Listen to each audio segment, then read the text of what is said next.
Everyone has the right to education.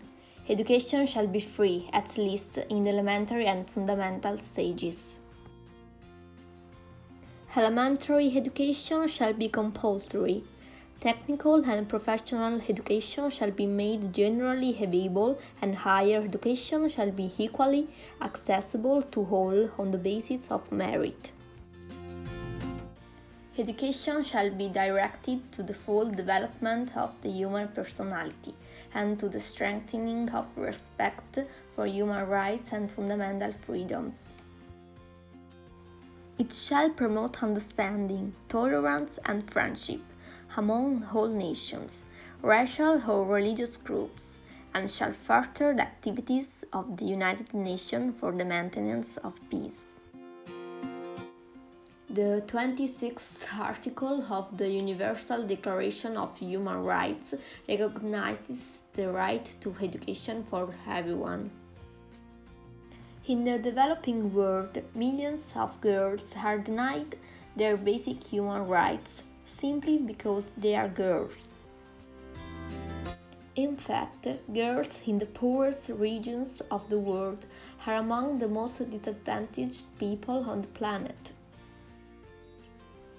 They are more likely to live in poverty, more likely to be denied access to education, and more likely to be malnourished.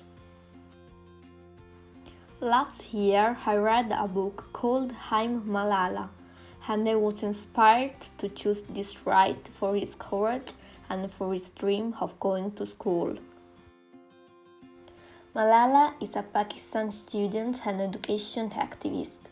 She is known for girls' and women's rights, and on October 2012 she was a victim of a gunshot attack.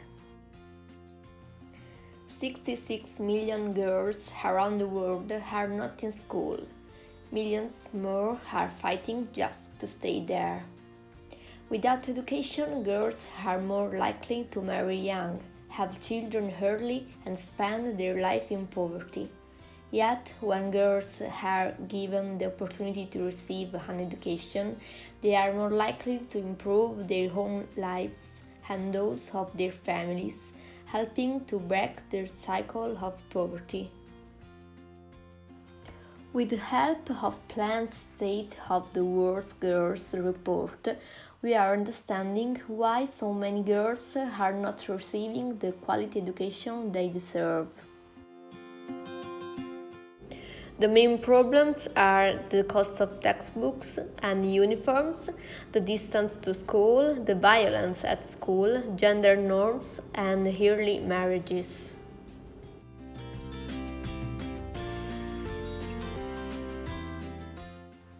Poverty remains the most important factor for determining a girl can access an education.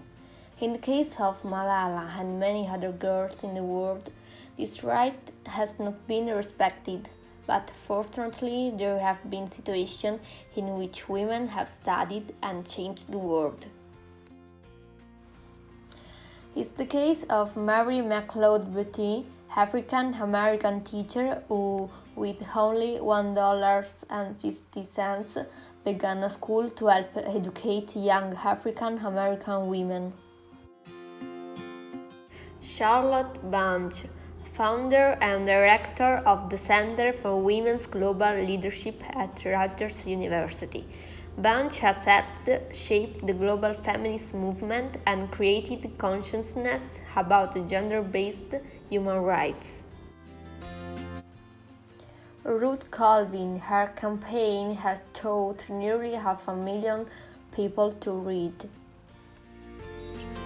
Shirley Ann Jackson, elected a Fellow of the American Physical Society for her contribution to physical science, she became an advocate for women in the areas of science, education, and public policy. I think that girls' education goes beyond getting girls into school.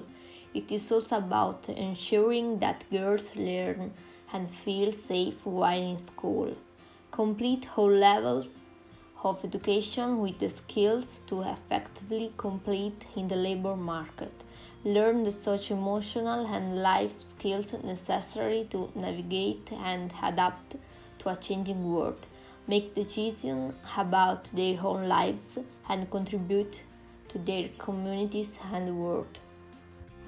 I have found that people describe me in many different ways. Some people call me the girl who was shot by the Taliban, and some the girl who fought for her rights.